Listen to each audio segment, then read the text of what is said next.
মৰমৰ ছাত্ৰ-ছাত্ৰীসকল আজি তোমালোকলৈ মোৰ মৰম জনাই এটি নতুন ভিডিঅ' লৈ আহিছোঁ। ভিডিঅ'টিত থাকিব মাল্টিপল কুৱেশ্যনছ, বিভিন্ন ধৰণৰ প্ৰশ্ন থাকিব আৰু সেই প্ৰশ্নবোৰৰ ওৱান সলিউশ্যন থাকিব, অৰ্থাৎ এটা উত্তৰ থাকিব। বিভিন্ন ধৰণৰ পৰীক্ষাবোৰৰ বাবে এই প্ৰশ্নবোৰে আমাক যথেষ্ট সহায় কৰিব।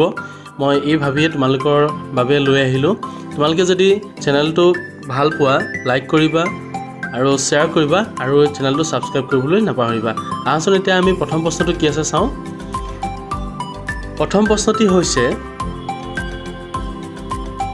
প্ৰথম অসমীয়া স্নাতক বা গ্ৰেজুৱেটজনৰ নাম কি?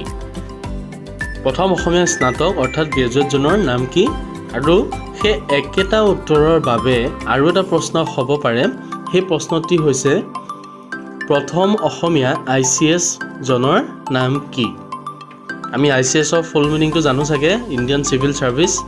আৰু প্ৰথম অসমীয়া ICS কোন আছিল? তোমালোকে হয়তো ক'ৰবাত পঢ়িছা, নিশ্চয় কিতাপত পঢ়িবলৈ পাইছা, গমো পোৱা। আহাচোন আমি উত্তৰটো কি হ'ব পাৰে চাওঁ। এয়া চোৱা, মই ফটোৰে সৈতে দিবলৈ যত্ন কৰিলোঁ। তেখেতৰ জন্ম হৈছিল 1850 চনত, মৃত্যু হৈছিল 1889 চনত আৰু তেওঁ আছিল প্ৰয়াত আনন্দৰাম বৰুৱা। আনন্দৰাম বৰুৱাই হৈছে অসমৰ প্ৰথম গ্ৰেজুৱেট। আহাচোন এতিয়া আমি দ্বিতীয় প্ৰশ্নটোলৈ আগবাঢ়োঁ। প্ৰশ্ন নম্বৰ 2, ইয়াত কি দিছে চাওঁ। ইয়াত দিছে চোৱা, 1 নম্বৰ অসমৰ প্ৰথমজন মুখ্যমন্ত্ৰীৰ নাম কি? দ্বিতীয়তে চোৱা, লোকপ্ৰিয় বুলি কোনজন ব্যক্তিক কোৱা হয়? তৃতীয়তে ভাৰতৰত্ন উপাধি লাভ কৰা প্ৰথম অসমীয়া কোন? এই আটাইকেইটা প্ৰশ্নৰ উত্তৰ আমি এজন ব্যক্তিৰ নামেৰেই দিব পাৰিম আৰু সেই উত্তৰটো সেই এজন ব্যক্তিৰ নামেই হয় আচলতে। আহাচোন আমি উত্তৰটো চাওঁ। এয়া চোৱা, এই ব্যক্তিজনৰ জন্ম হৈছিল 1890 চনত, তেওঁৰ মৃত্যু হৈছিল 1950 চনত। তেওঁ আছিল প্ৰয়াত গোপীনাথ বৰদলৈ আৰু তেওঁ মুখ্যমন্ত্ৰী হৈছিল 10/8/1947 চনৰ পৰা 6/9/1950 চনলৈ। তেওঁ ভাৰতৰত্ন উপাধি লাভ কৰিছিল 1999 চনত মৰণোত্তৰভাৱে। আৰু এতিয়া আমি পিছৰ প্ৰশ্নটোলৈ আগবাঢ়িছোঁ। এয়া চোৱা, প্ৰশ্ন নম্বৰ 3। মই সকলোকে কাগজ কলমেৰে সৈতে এই ভিডিঅ'টি উপভোগ কৰিবলৈ অনুৰোধ জনাইছোঁ। এয়া 1 নম্বৰ প্ৰশ্নটি আছে, পদ্মশ্ৰী বঁটা লাভ কৰা প্ৰথম অসমীয়া মহিলাগৰাকীৰ নাম কি? দ্বিতীয়তে চোৱা, অসম সাহিত্য সভাৰ প্ৰথমগৰাকী মহিলা সভানেত্ৰী কোন আছিল? তৃতীয়তে দিছে, সাহিত্য অকাডেমী বঁটা লাভ কৰা প্ৰথমগৰাকী অসমীয়া মহিলা কোন আছিল? চতুৰ্থতে আছে, অতীন্দ্ৰিয়বাদী কবি বুলি কাক কোৱা হয়? 5 নম্বৰ, সপোনৰ সুৰ আৰু সন্ধিয়াৰ সুৰৰ লেখিকাগৰাকী কোন আছিল? 6 নম্বৰ, প্ৰথম অসমীয়া মহিলা সাহিত্যিক পেঞ্চনাৰ কোন আছিল? এই আটাইকেইটা প্ৰশ্নৰ উত্তৰ এগৰাকী মহিলাৰ নাম। আমি বহুতে জানো নামটো, তথাপিও চাওঁচোন বাৰু আমাৰ ভিডিঅ'টিত নামটো কি আহে বাৰু এতিয়া।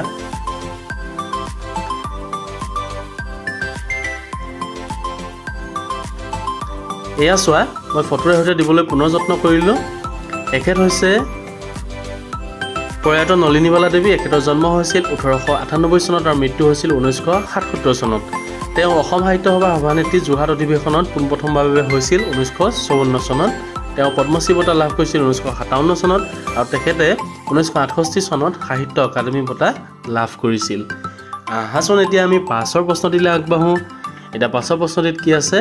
প্ৰশ্ন নম্বৰ 4 আৰু এই প্ৰশ্নটি দিছে চোৱা, 1 নম্বৰতে দিছে, অসম সাহিত্য সভাৰ প্ৰথম সভাপতি কোন আছিল? সাহিত্যিক পেঞ্চন লাভ কৰা প্ৰথম সাহিত্যিকজনৰ নাম কি? তৃতীয়তে দিছে, প্ৰথম অসমীয়া উপন্যাস লিখা সাহিত্যিকজনৰ নাম কি? চতুৰ্থতে চোৱা, প্ৰথম অসমীয়া ঐতিহাসিক নাটক কোনে লিখিছিল? এই আটাইকেইটা উত্তৰ এজন সাহিত্যিকৰ নাম। আমি যদি চাওঁ আগৰ প্ৰশ্নকেইটাৰ দৰেই ইয়াতো আমি এজন সাহিত্যিকৰ নামেই পাম। তোমালোকৰ হয়তো বহুতে সাহিত্যিকজনৰ নাম ধৰিব পাৰিছা। আহাচোন আমি চাওঁ প্ৰশ্নৰ উত্তৰটো কি দিছে ইয়াত। এখেতৰ জন্ম হৈছিল 1871 চনত, মৃত্যু হৈছিল 1946 চনত আৰু তেওঁৰ নাম আছিল প্ৰয়াত পদ্মনাথ গোহাঁই বৰুৱা। তেখেত আছিল অসম সাহিত্য সভাৰ সভাপতি 1917 চন, যিখন প্ৰথমবাৰৰ বাবে শিৱসাগৰত অধিৱেশন হৈছিল। তেওঁৰ প্ৰথম উপন্যাস আছিল ভানুমতী, যিখন অসমীয়া ভাষাৰ প্ৰথম উপন্যাস। প্ৰথম ঐতিহাসিক নাটক তেওঁৱেই লিখিছিল আৰু সেইখনৰ নাম আছিল জয়মতী। সকলোৱে নিশ্চয় ভাল পাইছা। আহাচোন এতিয়া পাছৰ প্ৰশ্নটিলৈ আগবাঢ়োঁ। এয়া হৈছে প্ৰশ্ন নম্বৰ 5। ইয়াত প্ৰশ্ন কি দিছে চাওঁ আহা। 1 নম্বৰতে দিছে সাহিত্য অকাডেমি পুৰস্কাৰ লাভ কৰা প্ৰথম অসমীয়া সাহিত্যিকজনৰ নাম লিখা। দ্বিতীয়তে চোৱা জ্ঞানপীঠ বঁটা লাভ কৰা প্ৰথম অসমীয়া সাহিত্যিকজনৰ নাম লিখা। তৃতীয়তে চোৱা প্ৰথম অসমীয়া সাদিনীয়া আলোচনীৰ সম্পাদক কোন আছিল। এই আটাইকেইটা উত্তৰ এজন সাহিত্যিকৰ নাম। আমাৰ বহুতে হয়তো জানা সাহিত্যিকজনৰ নাম। তেখেতৰ জন্ম হৈছিল 1924 চনত আৰু মৃত্যু হৈছিল 1997 চনত। তেওঁ আছিল ডক্টৰ বীৰেন্দ্ৰ কুমাৰ ভট্টাচাৰ্য। তেওঁৱে ইয়াৰুইংকম উপন্যাসখনৰ বাবে প্ৰথম সাহিত্য অকাডেমি বঁটা লাভ কৰিছিল। তেওঁ মৃত্যুঞ্জয় উপন্যাসখনৰ বাবে প্ৰথম জ্ঞানপীঠ বঁটা লাভ কৰিছিল আৰু তেওঁৱে প্ৰথম 1963 চনত নৱযুগ নামৰ সাদিনীয়া আলোচনীখনৰ সম্পাদক আছিল। গতিকে আমি এই গোটেইকেইটাৰ প্ৰশ্নৰ উত্তৰ আমি এজন সাহিত্যিকৰ নাম ডক্টৰ বীৰেন্দ্ৰ কুমাৰ ভট্টাচাৰ্য হিচাপে লাভ কৰিলোঁ। এতিয়া 6 নম্বৰ প্ৰশ্নটো কি আছে চাওঁ আহা।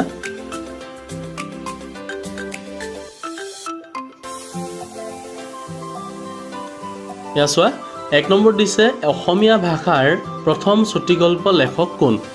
প্ৰথম অসমীয়া যথাৰ্থ ঐতিহাসিক উপন্যাস কোনে লিখিছিল। কথাছবি ৰূপ পোৱা প্ৰথম অসমীয়া নাটিকা কোনে লিখিছিল। বুঢ়ী আই সাধু কোনে লিখিছিল। কৃপাবৰ বৰবৰুৱা কাৰ ছদ্মনাম। সাহিত্যৰথী বুলি কাক কোৱা হয়। ৰসৰাজ বুলি কাক কোৱা হয়। মোৰ জীৱন সোঁৱৰণ কাৰ ৰচনা।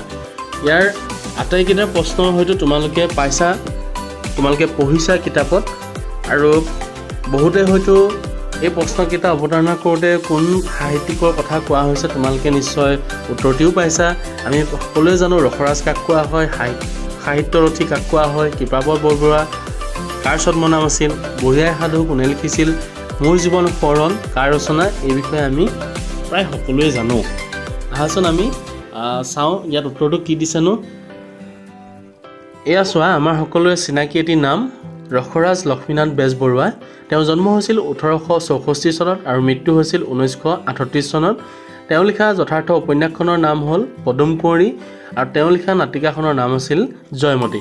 আৰু তেওঁকে ৰসৰাজ সাহিত্যৰথী আৰু তেওঁৱে কৃপাবৰ বৰবৰুৱা নামেৰে জনাজাত। আহাচোন সকলোৱে এতিয়া আমি পৰৱৰ্তী প্ৰশ্নটোলৈ আগবাঢ়োঁ। এয়া হৈছে প্ৰশ্ন নম্বৰ 7 আৰু এই 7 নম্বৰ প্ৰশ্নটিত আছে অসমৰ বেকন বুলি কাক কোৱা হয়। অসমীয়া আধুনিক গীতৰ প্ৰথম পুথি কোনে লিখিছিল। বহল ব্যাকৰণৰ লেখক কোন। তোমালোকে হয়তো ধৰিব পাৰিছা কাৰ কথা কোৱা হৈছে, কোনজন সাহিত্যিকৰ কথা কোৱা হৈছে। আমি তেওঁৰ বিষয়ে পঢ়িবলৈ পাইছোঁ আৰু তেওঁৱে প্ৰথম বহল ব্যাকৰণ লিখিছিল। আহাচোন আমি উত্তৰটো চাওঁ কি আছে। এয়া চোৱা প্ৰয়াত সত্যনাথ বৰা। তেখেতৰ জন্ম হৈছিল 1860 চনত আৰু তেখেতৰ মৃত্যু হৈছিল 1925 চনত। তেওঁৱে প্ৰথম গীতৰ পুথি লিখিছিলে আৰু সেই গীতৰ পুথিখনৰ নাম আছিল গীতাৱলী। আৰু মই দুখিত যে তেখেতৰ ফটো তোমালোকৰ বাবে দিব নোৱাৰিলোঁ। এয়া আমি পাছৰ প্ৰশ্নটোলৈ আগবাঢ়িছোঁ। প্ৰশ্ন নম্বৰ 8 ইয়াতনো কি আছে চাওঁচোন আহা।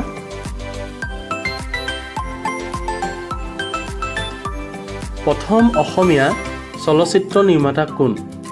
দ্বিতীয়তে চোৱা কাৰ গীতসমূহক জ্যোতি সংগীত বোলে। তৃতীয়তে ৰূপ কোঁৱৰ বুলি কাক কোৱা হয়। চতুৰ্থতে চোৱা শিল্পী দিৱস কাৰ পবিত্ৰ স্মৃতিত পালন কৰা হয়। এই আটাইকেইটা প্ৰশ্নৰ উত্তৰ এজন শিল্পীৰ নাম। আমি জানো সেই শিল্পীজনৰ নাম কি হ'ব পাৰে, তোমালোকৰ হয়তো বহুতে জানা আৰু তোমালোকে এই প্ৰশ্নকেইটা অৱতাৰণা কৰোঁতে তোমালোকে ধৰিবও পাৰিছা কোন হ'ব পাৰে তেখেত। আমি ৰূপ কোঁৱৰ বুলি কাক কওঁ তোমালোকে নিশ্চয় জানা, জ্যোতি সংগীত আমি সকলোৱে গাঁৱেই। এয়া চোৱা ৰূপ কোঁৱৰ জ্যোতিপ্ৰসাদ আগৰৱালা। তেওঁ জন্ম হৈছিল 1903 চনত, তেওঁৰ মৃত্যু হৈছিল 1951 চনত আৰু তেওঁৱে প্ৰথম অসমীয়া চলচ্চিত্ৰ নিৰ্মাণ কৰিছিল। চলচ্চিত্ৰখনৰ নাম আছিল জয়মতী।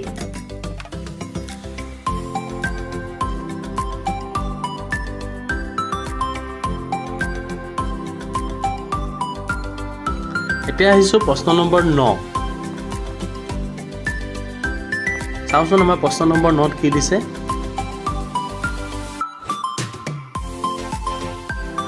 এয়া চোৱা 1 নম্বৰ মহামানৱ বুলি কাক কোৱা হয়। দ্বিতীয়তে চোৱা জাতিৰ পিতা বুলি কাক কোৱা হয়। তৃতীয়তে বাপুজী কোন আছিল। 4 নম্বৰ প্ৰশ্ন গান্ধী জয়ন্তী কোনজন ব্যক্তিৰ পবিত্ৰ স্মৃতিত পালন কৰা হয়। 5 নম্বৰ মোৰ সত্য অন্বেষণৰ কাহিনী the story of my experiments with truth কোনে লিখিছিল।